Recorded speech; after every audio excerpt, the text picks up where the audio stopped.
She called 911 because I wouldn't let her count my goats.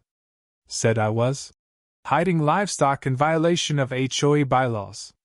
Meanwhile, her nephew's cooking meth in his above-ground pool with solar panels, and my barns wired to the teeth with surveillance equipment.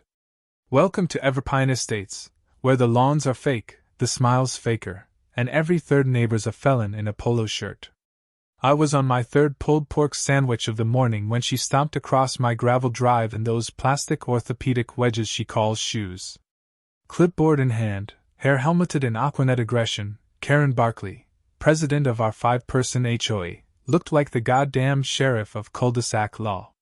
You need to grant access to your barn for livestock verification, per Section 4, Article 12b. I didn't even look up from my sandwich. You're not getting in the barn, Karen. She clicked her pen twice.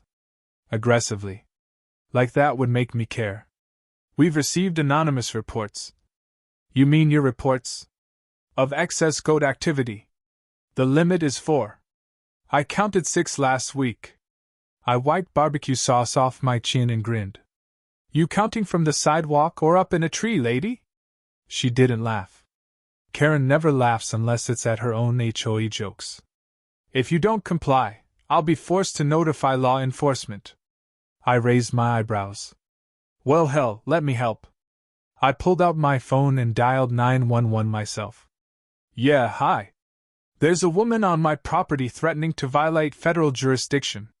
Might want to send a unit before she finds out what's behind door number barn.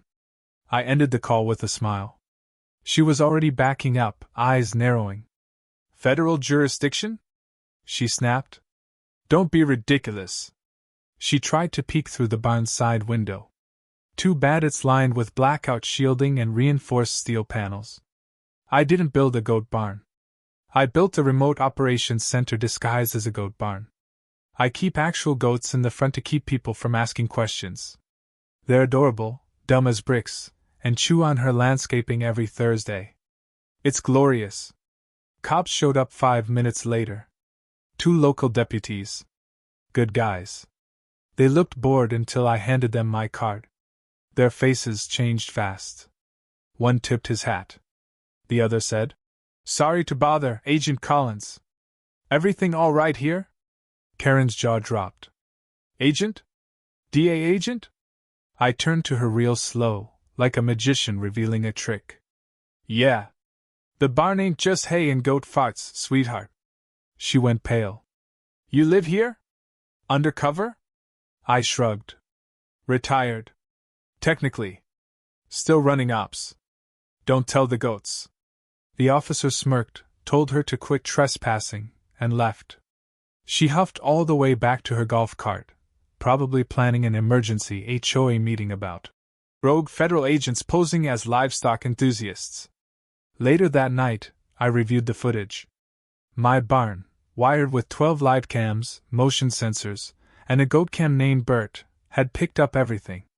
But what made me lean forward was the audio clip I snagged from Karen's Bluetooth car system as she drove off. Tyler, you didn't tell me he was DA. What the hell have you been doing? Bingo. Tyler Barkley. Her nephew. Registered Everpine resident, lives 3 houses down, drives a beat-up Tesla with solar stickers and a suspicious lack of employment. We'd been watching his crypto transactions for 2 months. He was laundering money through fake lawn care invoices. All online. All dumb. The agency called it the Targ. A loose ring of suburban dealers using eco-friendly cover-ops to move meth and vape-grade fentanyl in small batches across state lines. Tyler was a mid-level idiot in the network. Small fish. Until now. Karen had no clue she just tripped the sting wire by trying to play Chicken Little with my goats.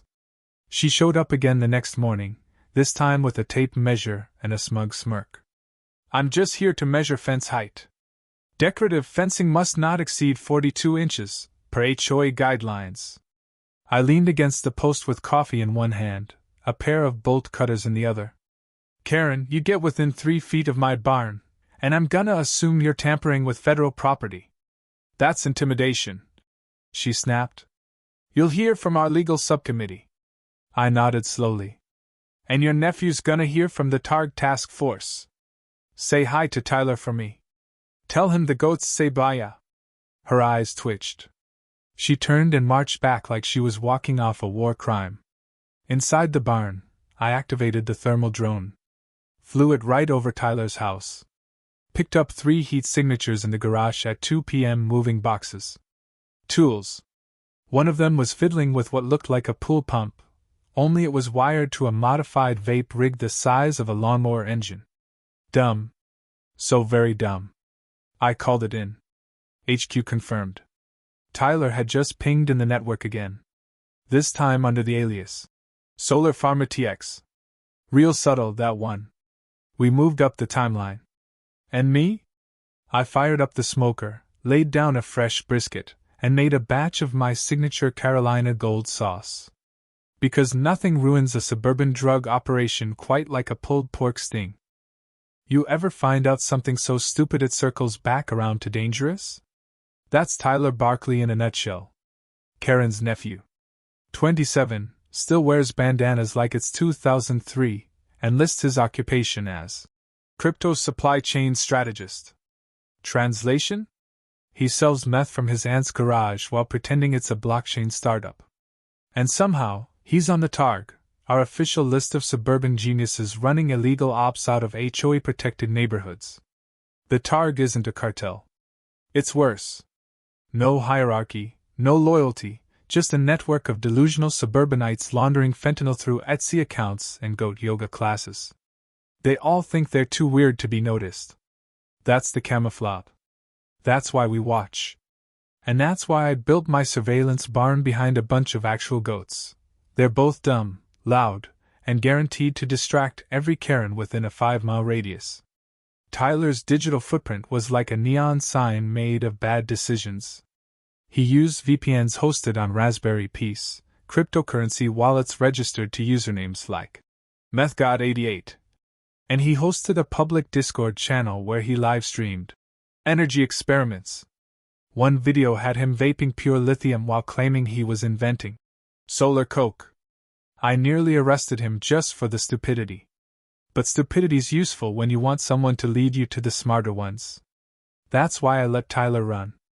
Let him get comfortable. And it worked, until Karen started sniffing around my barn like I was the problem. She gave Tyler just enough warning to start cleaning house, and suddenly my sting op had a countdown.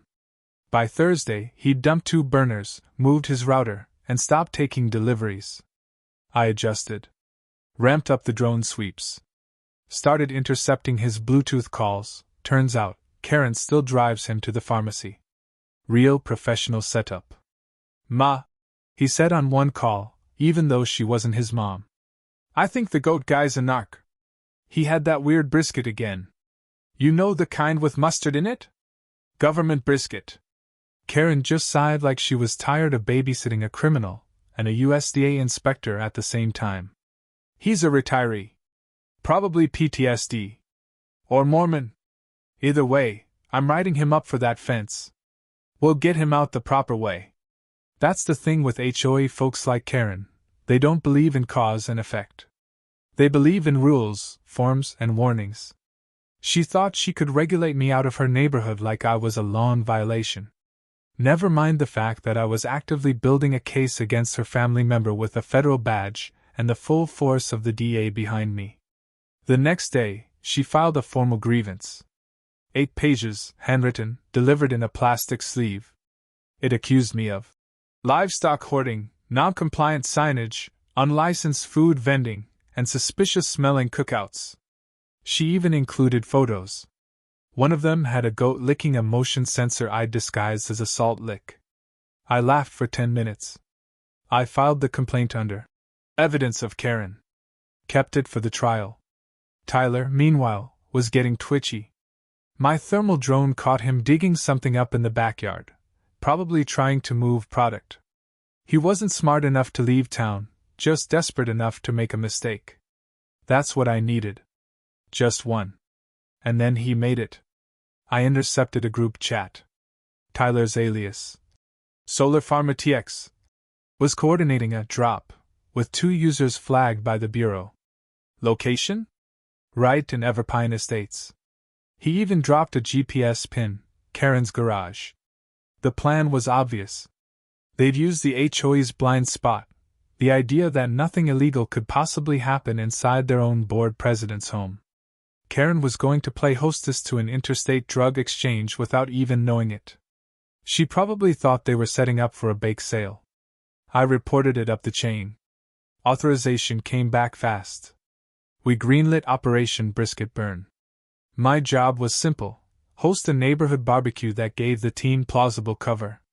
If Karen wanted to play games, we'd play along. I sent out HOA invites with a handwritten note that said, "Goat meat optional." Most folks ignored it. Karen didn't. She came strutting over the next morning in a red pantsuit and matching clipboard. "We need to approve all neighborhood events through the HOA first. You didn't submit a grill permit." "I'm a federal agent, Karen. I don't need a grill permit." She smiled like a shark and slapped a red HOA violation sticker on my smoker. That was her way of saying, "Game on." I let her set up the sign-in table. Even gave her a little name badge. "Event Chairwoman," it read. She was thrilled. Tyler rolled up an hour later with two guys in tie-dye shirts and ponytails. The kind of people who say namaste right before selling you ketamine disguised as kombucha. They unloaded amps, cases, a cooler labeled vegan jerky, and disappeared into Karen's garage. I didn't even have to plant a bug. I already had one in her stupid solar wind chimes. Picked up everything. "They say the feds are sniffing," one of the guys said. "Nah," Tyler replied. "The goat dude's just weird. Karen says he's been watching her bird bath for weeks." They all laughed. I started the smoker. I wasn't nervous. I was amused. They really thought they were safe. Wrapped in HOA arrogance and Karen's suburban force field. Like federal law enforcement didn't apply if your lawn was tidy and your house had a wreath for every season. But Tyler was nervous. You could hear it in his voice. He paced, repeated himself. Asked if the vents were sealed. Kept checking the garage window. And then he made his second mistake. He texted someone the words, "Drops confirmed. Loads ready." That was the moment everything shifted. We weren't just surveilling anymore, we were about to move. But we needed a trigger. Something public. Something clean. That's when I noticed one of my goats, chewing through the speaker cable they'd run from the garage to the street stage. I didn't stop it. I gave the goat a pat on the head and went to grab another beer. Because sometimes justice just chews its own way in. The cable snapped right as Tyler's buddy hit the mic to test the sound system. There was a spark, a pop, and then the speakers screamed like someone shoved a cat into a wood chipper. Feedback tore through the cul-de-sac, scattering birds, rattling lawn ornaments, and startling the hell out of Bert the goat, who headbutted a table and sent potato salad flying. Karen shrieked, grabbing her clipboard like it was a damn shield. "This is a code violation! Electrical safety breach! Unauthorized performance!"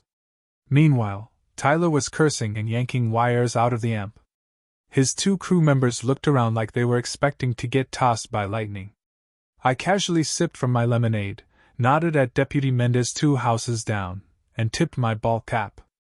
That's all it took. 10 plainclothes agents moved at once, like a synchronized swimming team trained in federal takedowns. One came out of the ice cream truck parked across the street.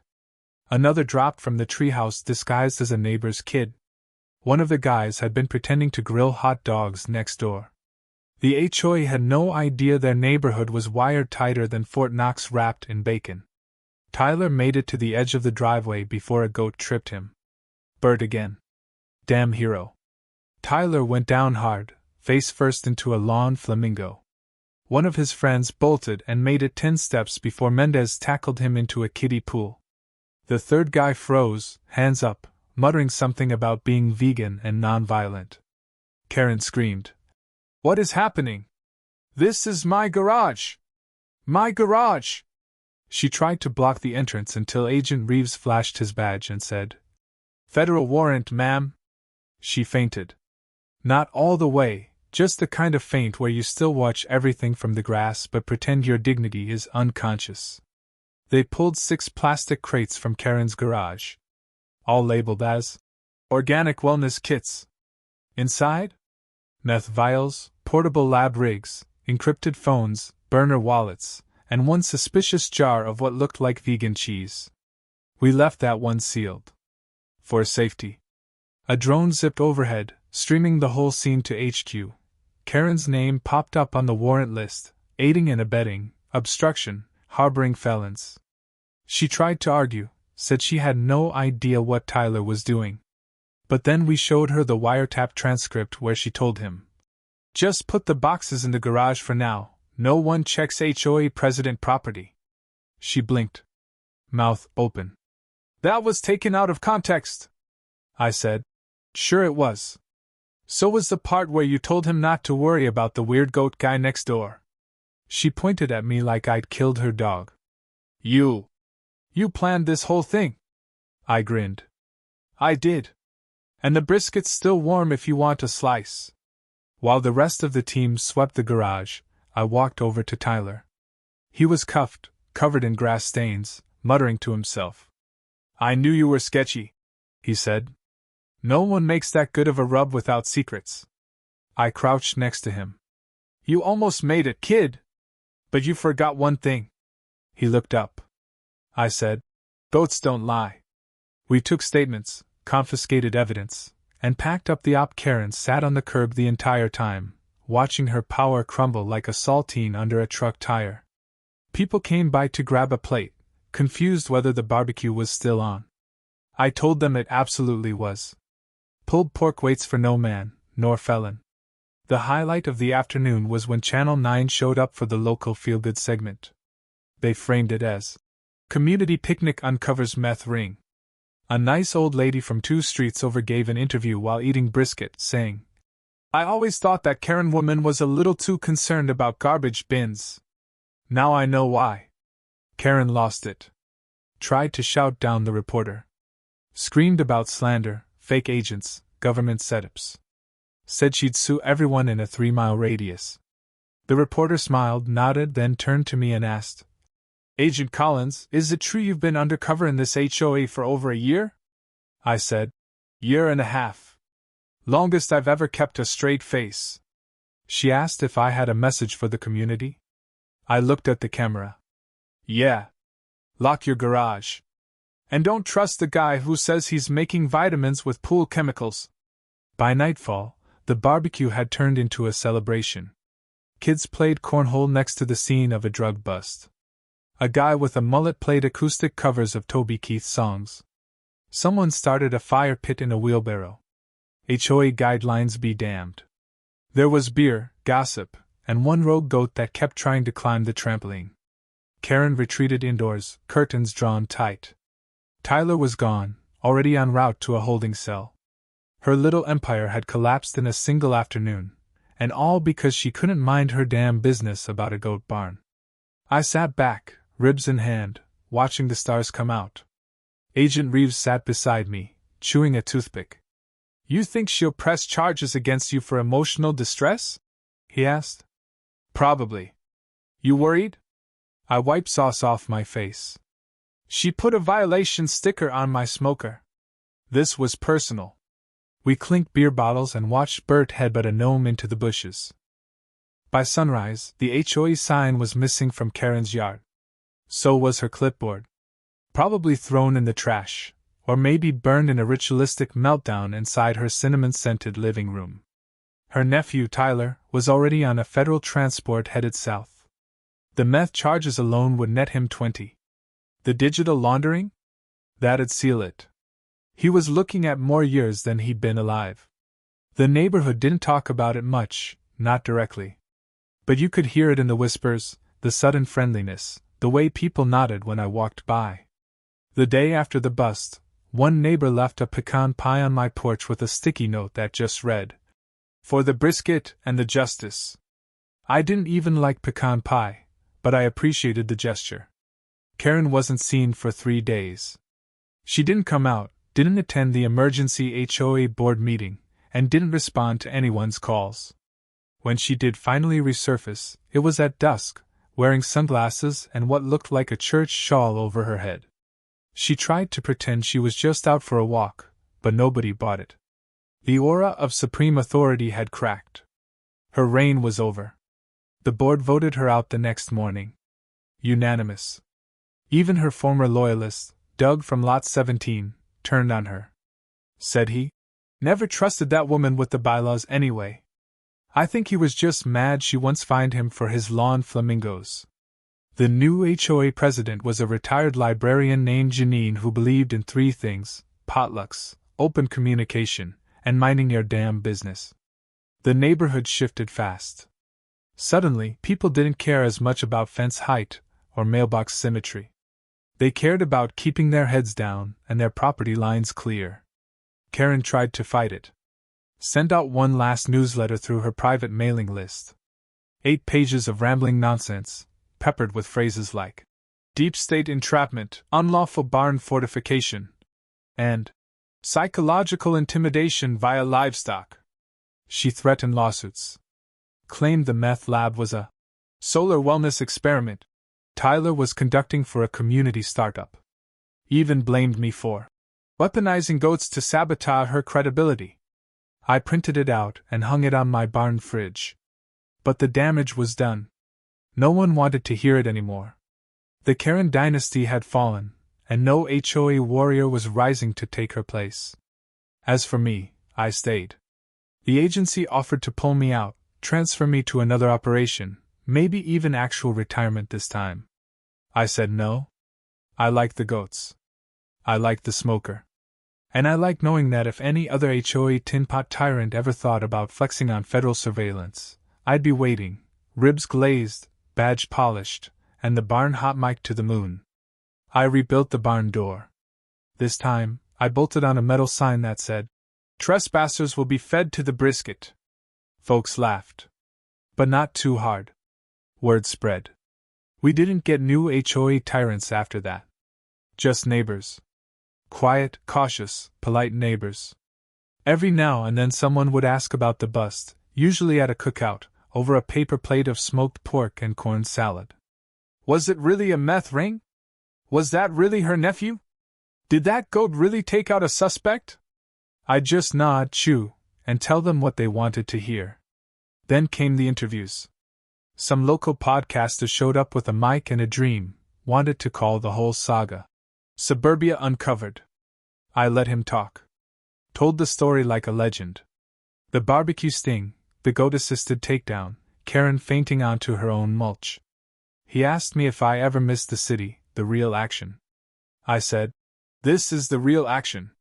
He asked me why I stayed here, of all places. A federal agent surrounded by lawn gnomes, lemon bars, and decorative mailbox flags. I said, "Because in the suburbs, everyone thinks they're safe. But some of the worst crimes happen behind HOA-approved hedges. This job ain't about firepower.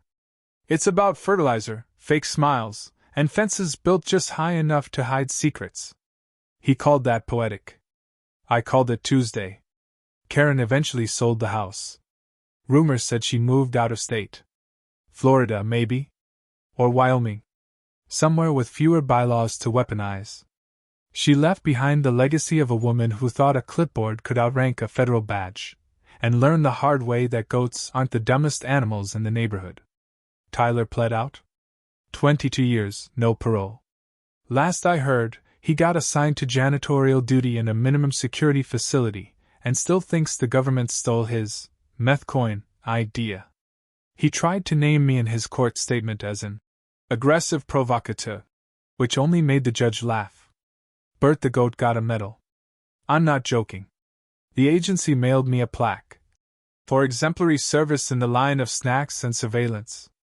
It's hanging next to my smoker. Now I run the cookouts.